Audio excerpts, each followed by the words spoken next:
Pour démarrer notre entretien aujourd'hui, professeur Laurent Bozio, comment expliquer la surprenante réélection de Yaël Braun-Pivet à la présidence de l'Assemblée nationale française dans le contexte des résultats des élections législatives du 30 juin et du 7 juillet dernier? Déjà, cette question, en fait, il faut voir que la défaite, en quelque sorte, du camp présidentiel est déjà beaucoup moins élevée et importante que ce qui avait été annoncé. Pour rappel, donc, au final, avec la constitution maintenant des groupes à l'Assemblée nationale, ce qui permet de distinguer clairement qui vote avec qui s'aide avec qui, les députés, on va dire, du bloc centriste réunissent donc 166 sièges donc élus. Pour rappel, pendant quasiment toute la campagne électorale et jusqu'au dernier jour, on annonce, enfin les journaux, les sondages n'annonçaient que 60 députés. Donc on passe quand même de 60 députés annoncés pendant la brève campagne électorale, parce qu'elle a été extrêmement brève, à 166. Donc déjà, la défaite est beaucoup moins importante que prévu. Beaucoup de points, même que historiquement, c'est la plus grosse défaite qu'il y a eu pour un parti au pouvoir lors des élections législatives en France, puisque la plus grosse défaite de ce type qu'il y a eu en France remonte à une trentaine d'années. C'était avec le Parti socialiste, qui en 93 était en fait en plus, paradoxalement, dans une situation semblable à la République en marche, enfin, au Parti centriste, puisque en 88, ils avaient une majorité relative également, à l'époque de 275, alors que dans le cas d'Emmanuel Macron, sa majorité en 2022 était 250. Or, lors des élections législatives suivantes, le Parti socialiste est passé de 275 députés à 66 députés. Donc là, on est passé de 250 à peu près à 166. Donc ils ont réussi en fait à superformer par rapport à ce qui était prévu. Et en fait, la défaite du candidat donc du nouveau Front populaire Chassaigne est assez logique dans le sens où si on regarde les groupes qui sont en fait indispensables dans toutes les futures majorités de textes qu'il y aura et même de gouvernements qui pourrait y avoir avec la nouvelle législature, en fait il y a 4 groupes qui sont en quelque sorte dans lequel on ne peut se passer quoi qu'il arrive. C'est d'une part le groupe du Parti socialiste, et d'autre part les 3 groupes en fait du parti présidentiel, enfin de l'ex-parti présidentiel ou de l'Alliance centriste, parce qu'en fait le problème qu'il y a avec cette assemblée, c'est que vous avez le groupe le plus important qui est le RN, qui compte à peu près 120 députés, qui est isolé en fait, même avec les députés républicains Ciotti, il n'en est qu'à 140, et de son côté le groupe du NFP, donc qui comporte en fait 4 groupes à l'intérieur, n'a pas en fait d'alliés potentiels sur lesquels il peut s'appuyer, excepté peut-être Viot, mais pour le reste, en fait, il est obligé de négocier. Et l'erreur qu'a fait le NFP, c'est au-delà du choix de la candidature de M. Chassaigne, c'est surtout de ne pas avoir essayé de négocier avec les autres partis, les autres groupes, pour essayer d'avoir le plus de voix. Ce qu'a fait d'emblée, justement, la majorité, enfin l'ex-majorité présidentielle, où de suite, ils sont allés passer un accord avec les Républicains, ce qui leur a assuré la majorité relative. Mais, professeur Bozio, ne faudrait-il pas souligner le désistement des candidats de tous les partis politiques au deuxième tour contre le Rassemblement national? Alors oui, mais en fait, quand on regarde le détail en fait des désistements, si on regarde les désistements qui ont un impact en termes de députés, en fait, sur le groupe actuel de la République en marche, enfin, ex-République en marche, pardon, donc qui regroupe les députés Horizon, les députés Modem et les députés donc ensemble, vous avez à peu près 50% des sièges qui sont dus au Front républicain. C'est-à-dire que c'est clairement grâce au Front républicain, du fait des résultats qu'il y avait au premier tour, qu'on peut estimer que ces députés ont été élus. C'est la République en marche qui, en termes de pourcentage, enfin, Ensemble pour la République, qui en termes de pourcentage a eu le plus comme ça de députés, mais c'est aussi le cas, par exemple, des Républicains, donc le parti de droite traditionnel, puisque eux aussi, à peu près à 50%, ils doivent leurs députés à ce désistement, à ce barrage, mais c'est aussi le cas pour 25% des députés du nouveau Front populaire. Et si on regarde en particulier le groupe du Parti socialiste, pour ce qui est du Parti socialiste, il y a plus d'un tiers de ces députés qui ont aussi été élus grâce à ce barrage républicain. Donc en fait, tout le monde a plus ou moins profité du barrage républicain, certains plus que d'autres, mais aucun ne peut vraiment dire qui, excepté bien évidemment le RN, puisque le barrage s'est fait contre lui, qu'il doit ses députés justement à lui-même. Dans les faits, tous ont profité du barrage républicain et potentiellement, ça aurait pu jouer même un peu plus, par exemple, pour le nouveau Front populaire également, puisque dans les faits, vous avez à peu près 80 sièges aussi bien qui sont allés au RN que à Ensemble pour la République ou NPF, qui se sont joués à peu près 2% des suffrages. Donc, qui auraient pu passer dans l'escarcelle d'un parti ou d'un autre. Et sur ces 80, dans les faits, face au RN, le nouveau Front populaire aurait pu avoir plus de 220 députés, mais les 220 députés, ça veut dire aussi à peu près une trentaine de plus grâce au barrage républicain. Donc dans les faits, aucun, même si actuellement c'est plus le nouveau Front populaire qui revendique en quelque sorte d'avoir été à l'œuvre du barrage républicain, dans les faits, ils en ont tous profité. Venons-en maintenant au processus qui a conduit à la réélection de Mme Brown-Pivet. Le vote de 17 députés ministres dans le gouvernement Attal démissionnaire ne représente-t-il pas un problème constitutionnel? Alors, c'est vrai que c'est une critique qui a été évoquée. En fait, il y a eu trois, on peut dire, critiques qui ont été faites par le nouveau Front populaire. La première, vous l'avez évoqué, c'est l'accusation du vol de vote, en quelque sorte, mais qui, de manière générale, ne tient pas la route dans le sens où on a eu justement un vote, c'est prévu par les statuts que ce soit majorité relative. Après, il y a eu deux critiques plus solides, et argumentées. Une critique sur le fait qu'il y avait un accord avec les Républicains, et que c'est ça qui a permis donc la réélection de Yael Braun-Pivet. En même temps, cet accord-là est le propre de toute assemblée où vous avez du parlementarisme. Donc, je veux dire, c'est pas vraiment quelque chose que vous pouvez contester.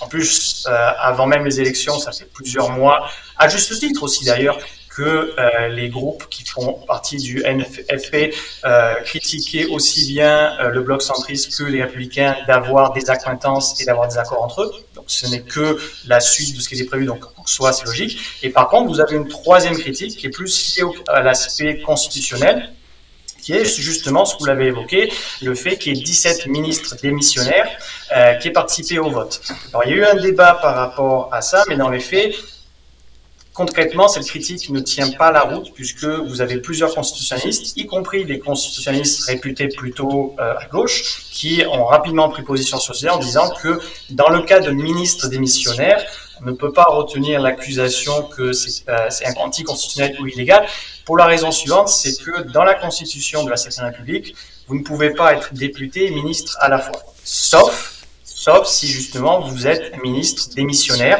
c'est-à-dire que vous êtes plus que ministre parce qu'il faut un gouvernement pour exécuter les affaires courantes, ce qui est le cas en fait des 17 ministres. Pour la raison suivante, c'est que si ces 17 ministres ne participent pas, en fait, dans le cas présent, leurs suppléants ne peuvent pas voter. Autrement dit, l'accusation selon laquelle c'est grâce à ces 17 voix que Madame Yael Braun-Pivet a été réélue ne devrait pas être comptabilisée. Le problème, c'est que si on enlève ces 17 voix, ça veut dire aussi qu'on enlève les voix de 17 circonscriptions, puisque les suppléants n'auraient pas pu voter. Donc c'est pour ça que constitutionnellement, en fait, la critique ne tient pas, même si LFI vient de déposer un recours au Conseil constitutionnel, mais dans les faits, il y a eu déjà des précédents de ce genre, et le Conseil constitutionnel a toujours refusé de trancher sur le sujet, donc l'élection ne pourra pas être invalidée quoi qu'il arrive. Et constitutionnellement parlant, plusieurs éminents constitutionnalistes, d'ailleurs, la défendent. En parlant de Jean-Luc Mélenchon de la France insoumise, professeur Bozio, pouvez-vous faire ressortir pour nous les divisions internes au sein du nouveau Front populaire NFP et les conséquences sur le choix d'un candidat pour le poste de Premier ministre? Leur division, malheureusement, les empêche véritablement d'avoir une stratégie. Et la preuve concrète, c'est que ça fait 2 semaines qu'ils n'ont toujours pas été capables de se mettre d'accord sur un nom pour justement devenir Premier ministre. Ça fait 2 semaines, donc à peu près que l'élection a eu lieu, 2 semaines où ils ont fait plusieurs critiques sur le fait que potentiellement le président Macron ne voudrait pas nommer quelqu'un issu du nouveau Front populaire. En même temps, depuis 2 semaines, ils n'ont pas été capables justement de s'accorder.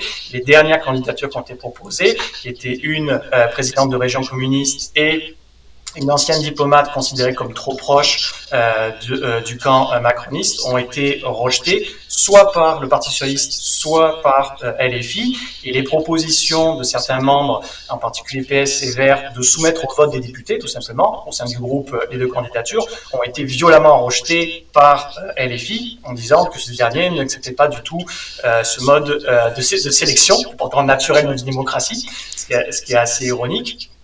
Et le problème qu'il y a actuellement dans le NFP, c'est que on a un premier groupe qui reste LFI, puisqu'ils ont 72 députés, mais qui en fait n'est plus du tout majoritaire, contrairement donc à ce qui était le cas au sein de la NUPES, puisque dans la NUPES, vous aviez 50% à peu près des députés de la NUPES qui étaient LFI. Désormais, les députés LFI ne représentent plus qu'à peu près 37% des membres du NPF, et le PS en fait pèse quasiment autant, puisque le PS a 66 députés. Donc en fait on a actuellement une lutte de pouvoir entre les deux principaux partis, avec même justement le PS qui à un moment donné a mis également comme nom comme Premier ministre Olivier Faure, donc son secrétaire national, et qui montre bien en fait dans les faits le NFP actuellement aboutit à une impasse parce qu'ils n'arrivent pas véritablement à se mettre d'accord, ne serait-ce que sur un nom. On n'est même pas sur une politique, ou des politiques, on est juste sur un nom, et dans les faits, aucun ne veut véritablement céder. Les Verts, le PS et le PCF ne voulant pas vraiment quelqu'un de la France Insoumise, à la limite proche, mais en tout cas pas quelqu'un d'eux, et la France Insoumise en fait ne voulant pas du tout quelqu'un qui ne soit pas de la France Insoumise ou qui dans les faits ne soit pas extrêmement proche de la France Insoumise. Donc on a un blocage, et dans les faits, la candidature déjà de M. Chassagne est presque un miracle en soi, parce qu'ils n'arrivent pas vraiment à se mettre d'accord. Le Parti socialiste a été l'un des grands gagnants des récentes législatives avec ses 66 députés. Vous avez évoqué, professeur Bozio, les noms des leaders des principales composantes du nouveau Front populaire, Jean-Luc Mélenchon pour la France insoumise et Olivier Faure pour le Parti socialiste. Mais pensez-vous que ce dernier fait vraiment le poids face à ce brillant orateur que représente l'ancien candidat à la présidence de la NUPES?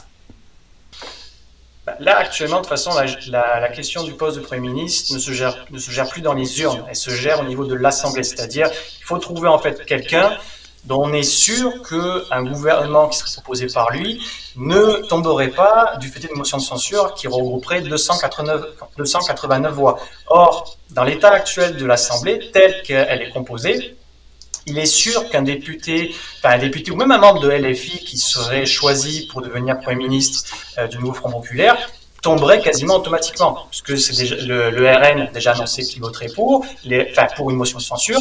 Les Républicains également ont dit que c'était le cas. Les partis également de la majorité, de l'ex-majorité présidentielle ont plus ou moins dit plus ou moins la même chose. Donc à partir de là, vous n'avez pas, vous avez quasiment de manière assurée 289 députés qui voteraient contre automatiquement quelqu'un qui serait trop proche de la France insoumise. Et même au sein du nouveau Front populaire, je me demande s'il n'y a pas même des socialistes qui voteraient contre quelqu'un qui viendrait de la France insoumise.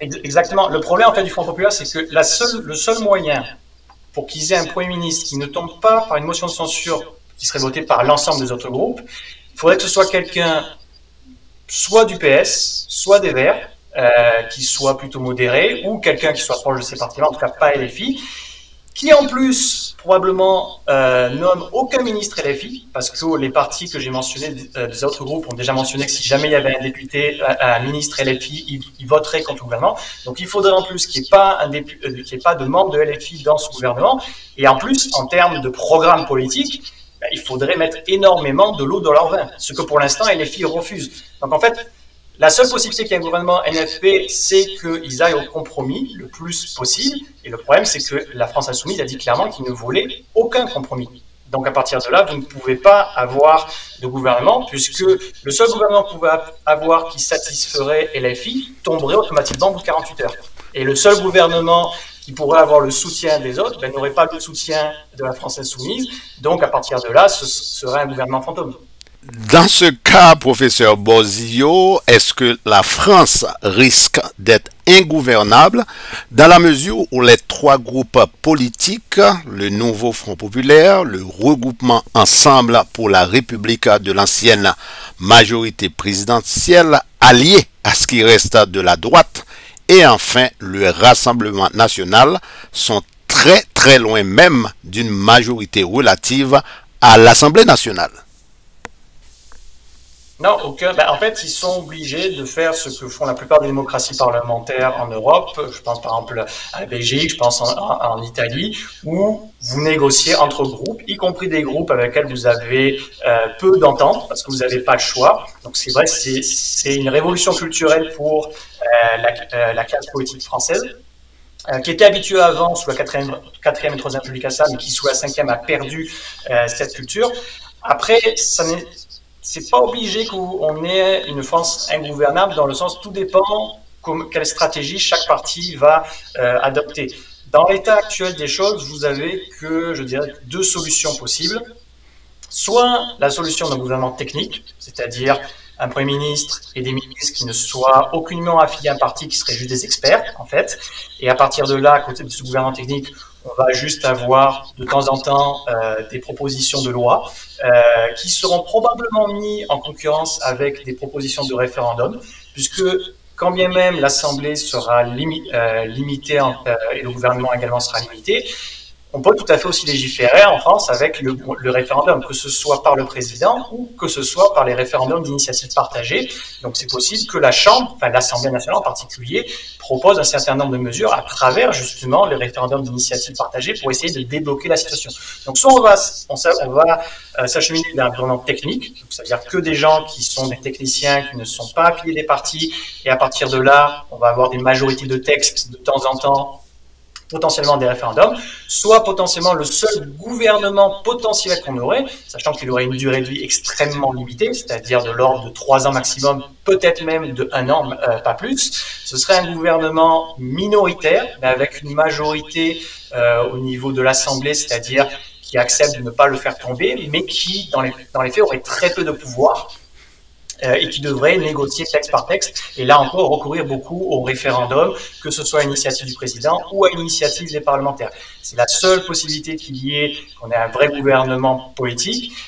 Et si jamais il y a un tel gouvernement politique, les partis qui en seront pas forcément membres, mais en tout cas qui seront centraux pour le constituer en termes surtout de majorité à l'Assemblée, ça sera concrètement le Parti socialiste et les 3 partis centristes, parce que c'est les seuls qui peuvent essayer d'aller d'un côté ou de l'autre, puisqu'actuellement, ce type de gouvernement minoritaire, ce serait soit un gouvernement bloc centriste, LR, plus un soutien tacite des socialistes, soit éventuellement, ce qui n'est pas exclu, un gouvernement rassemblant l'ensemble du NFP, mais sans la LFI, plus les centristes. Ce seraient les deux seuls qui, numériquement parlant, pourraient tenir, quelque temps en tout cas, et pourraient passer certains accords. Mais après, ça suppose que chacun, encore une fois, mette de l'eau dans son vin, chacun accepte de négocier. Pour l'instant, c'est pas encore gagné.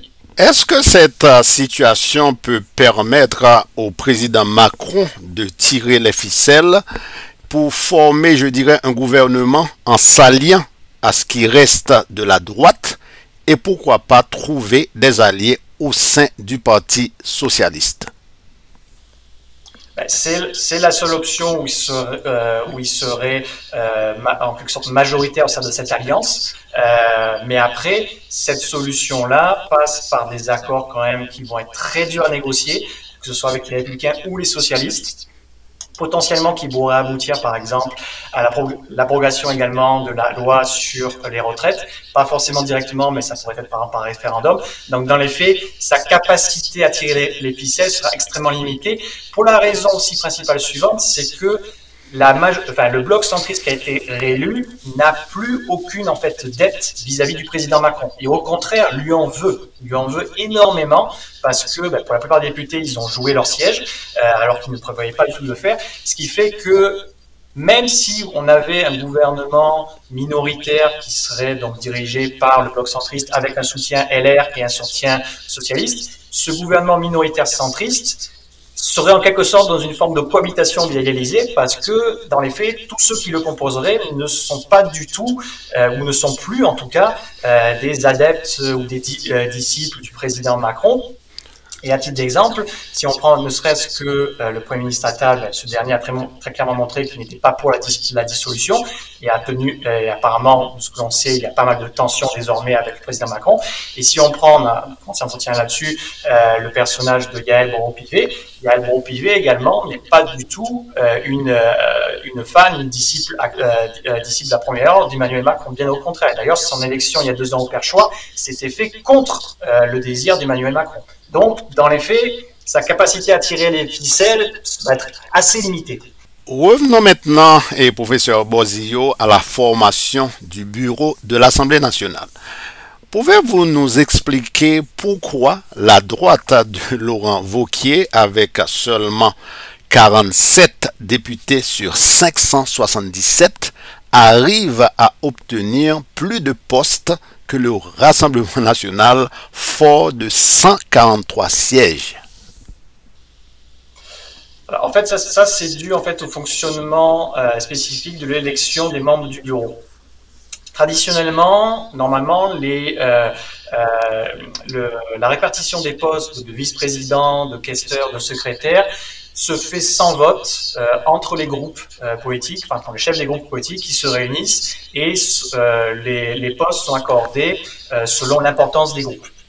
C'est-à-dire si votre groupe, par exemple le cas du Rassemblement national, si vous pesez en termes de sièges quasiment à peu près 25%, vous avez droit à peu près à 25% des postes au sein du bureau, mais qui sont eux-mêmes en fait qui ne valent pas forcément pour un, mais pour un certain pointage. C'est-à-dire si un poste de vice-président, par exemple, c'est 6 points, un poste de questeur, ça peut être 2 points, etc. Donc il y a un calcul qui est fait.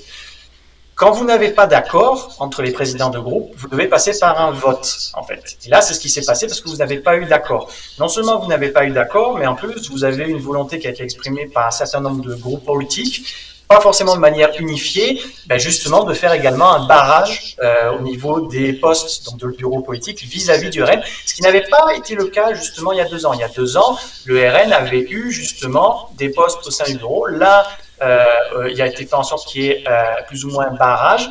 Et également, il s'est passé en quelque sorte des arrangements politiques, mais aussi de la faiblesse en calcul, puisque on se retrouve, et c'est le paradoxe, avec un bureau de l'Assemblée nationale qui majoritairement est composé de membres du NFP.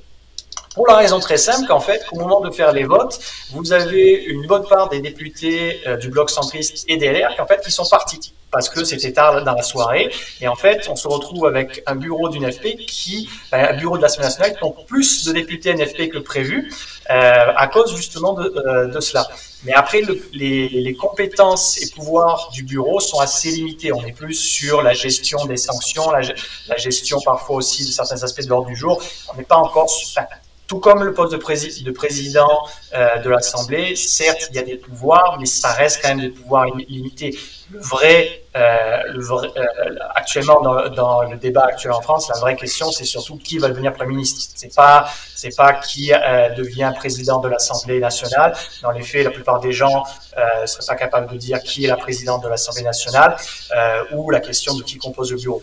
Constitutionnellement, professeur Bozio, est-ce que la présidence de la puissante commission des finances ne devrait pas être occupée par un ou une députée de l'opposition?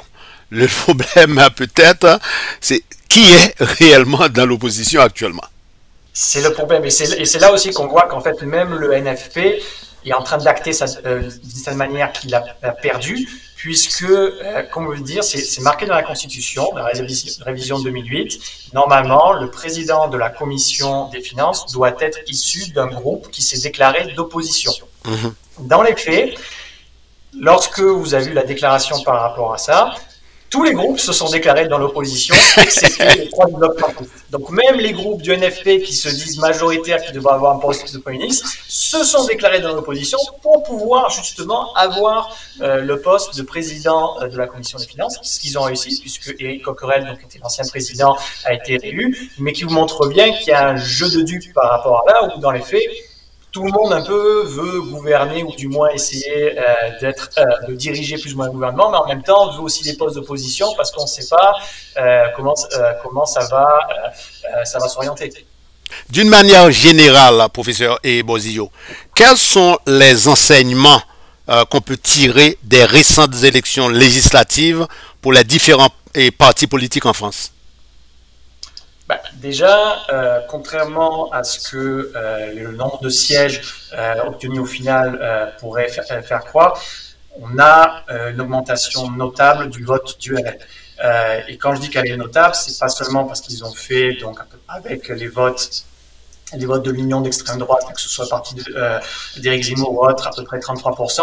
Dans les faits, c'est le seul parti qui, de manière importante, depuis 2022, en fait, a gagné des suffrages. C'est-à-dire, là, par exemple, par rapport à 2022, par rapport à la présidentielle 2022, on a eu à peu près 6 points en moins de participation électorale. Donc, il y a eu moins d'électeurs qui sont déplacés. Le RN est le principal parti, en fait, qui, malgré le fait qu'il y ait 6 points en moins donc, de participation électorale, a augmenté son nombre de voix. Puisqu'ils sont passés, donc, à peu près de 10 millions et quelques à quasiment 11 millions. Donc ils sont quand même toujours dans une phase ascendante assez forte dans la situation actuelle. Ça ne veut pas dire qu'ils vont devenir dominants, mais en tout cas, ils continuent à engranger et à engranger massivement, y compris quand il y a une baisse de participation électorale. Le deuxième groupe qui s'en est plutôt bien sorti de manière assez inattendue, c'est les blocs centristes, dans le sens où, justement, que ce soit en termes de sièges, mais même aussi en termes de voix, avec ces législatives, ils ont réussi à montrer qu'il y avait quand même un cœur, on va dire, d'électorat plutôt penchant centriste, qui était quand même assez conséquent, puisqu'ils sont passés à peu près de 3,5 millions aux européennes à peu près donc 6,5 millions. Donc ils ont gagné l'équivalent de 3 millions de voix entre les deux scrutins à un mois. Bon, c'est beaucoup moins, bien évidemment, que ce qu'ils ont fait en 2022 ou en 2017, mais ça montre que il y a quand même un bloc qui résiste, qui n'est pas, alors que certains disaient que dès que le président Macron viendra quitter la scène, on va avoir une disparition du centre. Pas si sûr que ça, en fait. Ils ont quand même un certain avenir. Ça n'est pas forcément assuré, mais c'est possible. Troisième enseignement, les Républicains qui ont démontré qu'ils avaient encore possibilité de revenir, puisqu'ils ont aussi augmenté leur nombre de voix. C'était pas très difficile vu leur résultat de leur candidate en 2022, mais par rapport à l'élection présidentielle 2022, ils ont fait plus de voix à ces législatives 2024. Donc, ils montrent bien qu'ils arrivent justement à se positionner et à un espace. Et en fait, le bloc qui justement est plutôt en danger, c'est plutôt le NFP, parce que contrairement à ce qu'on pourrait imaginer avec si on regarde le nombre de sièges, c'est le principal bloc, au-delà évidemment du bloc centriste, mais qui lui déjà est une apparition récente dans la domination des forces politiques en France. Le bloc dit des gauches en fait ne cesse de diminuer et de manière assez inquiétante, puisque si on regarde les chiffres sur les dernières élections, ne serait-ce que en 2022, il faisait 11 millions de voix, c'est-à-dire que si vous prenez donc, de LFI au NPA jusque donc au Parti socialiste, il faisait 11 millions de voix. 2024, c'est plus que 9 millions de voix. Et même si on prend en compte le fait qu'il y a eu une participation un peu moindre, dans les faits, ils auraient à peine eu 10 millions de voix. Et si on regarde sur le temps plus long, pensez juste que en 2012, c'est-à-dire lors de l'élection de François Hollande, le bloc, on va dire des gauches, qui allait justement de François Hollande jusqu'au NPA, c'était 15,5 millions. Donc on a une baisse quand même qui commence à devenir inquiétante et qui devrait justement inquiéter ces partis-là et leur poser à se remettre en question, du moins à aller chercher l'électorat, parce que à côté de cette baisse-là, vous avez le RN quand même qui ne cesse d'augmenter. Et comme je le disais, malgré la baisse de participation à cette élection-là, a continué à augmenter le nombre de suffrages pour lui. Pour terminer notre entretien, docteur Laurent Bozio, comment les différents, je dirais, partis politiques en France peuvent-ils œuvrer pour répondre aux attentes et aux frustrations de l'électorat français après les élections? Le seul moyen pour ces derniers de répondre justement aux demandes de l'opinion publique, ce serait d'une part d'essayer quand même d'arriver à des compromis, parce que aussi ça fait quand même 2 fois qu'on a 2 assemblées législatives qui sont justement fracturées. celle de 2022 n'était pas forcément aussi très unie, puisque le bloc présidentiel n'avait eu que 250 sièges, alors qu'il y a une majorité de 289. Donc, d'un côté, c'est peut-être une indication que les gens demandent à ce qu'il y ait plus de compromis. Un moyen aussi d'œuvrer justement pour apaiser les tensions serait aussi que certaines demandes potentielles de l'opinion ou réformes passent potentiellement par des référendums qui pourraient se faire assez facilement, y compris avec des référendums à questions multiples, pour justement, en quelque sorte, demander l'avis à la population, et de cette manière-là aussi mettre en œuvre rapidement certaines mesures, en le faisant aussi de manière démocratique, c'est-à-dire en consultant directement le peuple, en disant, voilà, sur cette question-là, on vous sollicite, qu'est-ce que vous en pensez? Et à partir de là, ça limiterait aussi les tensions, puisque ce serait moyen de dire, voilà, encore une fois, sur toute une série de mesures, plutôt que d'y aller en forçant la main du pouvoir législatif, on demande l'avis, tout simplement, des citoyens. Le problème, quand même, de cette option-là, c'est que ça poserait la question de la participation à ces référendums. Parce que, bien évidemment, si à ces référendums-là, on avait une participation électorale extrêmement faible, évidemment, ce serait remis en cause, et dans ce cas-là, ça ne ferait que attiser le ressentiment. Emmanuel Macron entame la deuxième partie de son second quinquennat. Professeur Bozio, nous sommes encore très loin des présidentielles de 2027. Mais est-ce qu'on peut malgré tout d'ores et déjà projeter 3-4 grandes figures politiques pour le remplacer à l'Élysée? Oui, non, disons qu'il y a une figure essentielle, malheureusement, qui c'est sûr et certain qui sera là, c'est naturellement Marine Le Pen. Donc, sa position là, c'est sûr. Elle sera là, c'est sûr également, sauf surprise, qu'elle sera également au deuxième tour. Une surprise quand même n'est pas exclue, puisque il faut pas oublier quand même qu'elle est également poursuivie en justice pour certaines actions commises au Parlement européen. Donc, il est possible qu'elle soit condamnée entre-temps, parce que c'est des procès quand même qui datent depuis un moment, mais dans les faits, quand même, c'est sûr et certain qu'elle sera présente. Dans le reste du spectre politique, dans les faits, ça reste extrêmement ouvert. Il n'y a aucun personnage qu'on peut être sûr qui se distingue, puisque si on prend le NFP, oui, il y a une volonté de Mélenchon de vouloir y retourner, mais dans les faits, avec les résultats qu'on a eu lors de ces élections législatives, il y a d'autres candidatures qui commencent à émerger, donc Olivier Faure qui veut justement se positionner, d'autres qui commencent à y penser naturellement. Par exemple, quelqu'un comme Glucksmann à gauche. Également, justement, enfin, ce dernier a presque été oublié entre l'élection européenne, c'est ça. Justement, il s'était positionné. Donc, ça reste en fait, que ce soit le bloc, on va dire, des gauches, le bloc centriste et ce qui reste du Parti républicain, pour ces trois ensembles-là, tous les jeux sont ouverts. C'est-à-dire, tous les noms sont possibles, y compris des noms qui ne sont pas vraiment encore opérés actuellement, parce que le jeu reste extrêmement ouvert. Parce que déjà, comme vous l'avez souligné, les élections présidentielles ont lieu dans 3 ans. Techniquement, rien n'interdit au président Macron de redissoudre à nouveau durant ces 3 ans. Donc, ce qui veut dire qu'on pourra peut-être avoir une nouvelle dissolution d'ici 1 an, parce que pendant 1 an, vous ne pouvez pas dissoudre, on a déjà dissous une fois, mais on peut avoir une nouvelle dissolution, et selon les partis qui émergeraient, les vainqueurs, peut-être avoir une figure qui émergerait. Donc, ça reste extrêmement ouvert, en fait. Il n'y a pas du tout, pour ces partis-là, de personnes, on peut être sûr. Par exemple, si je prends pour le bloc centriste, pendant longtemps, on a évoqué la figure d'Édouard Philippe, l'ancien Premier ministre, ou l'ancien Premier ministre, qui est toujours actuel Premier ministre, mais missionnaire Gabriel Attal.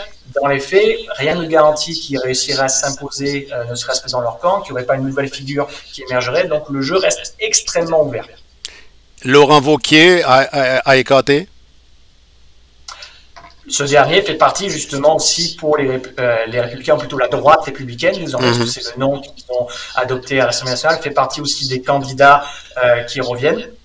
Donc ça pourrait être ce dernier, ça pourrait être issu de la droite républicaine, le maire actuel et président de l'Association des maires de France, David Linard. C'est extrêmement ouvert. En fait, comme je vous disais, il n'y a que la candidature du RN qu'on sait qui ça va être, sauf catastrophe. Et qu'on est sûr qu'a priori, encore une fois, sauf catastrophe, elle sera donc au deuxième tour. Mais pour tous les autres, ça reste extrêmement ouvert. Donc, Au nom des téléspectateurs de Caméra Mosaïque, MCTV, ici dans l'État du Massachusetts, merci encore une fois, Dr Laurent Boisillo, d'avoir répondu à nos questions aujourd'hui. C'était un plaisir, je vous remercie.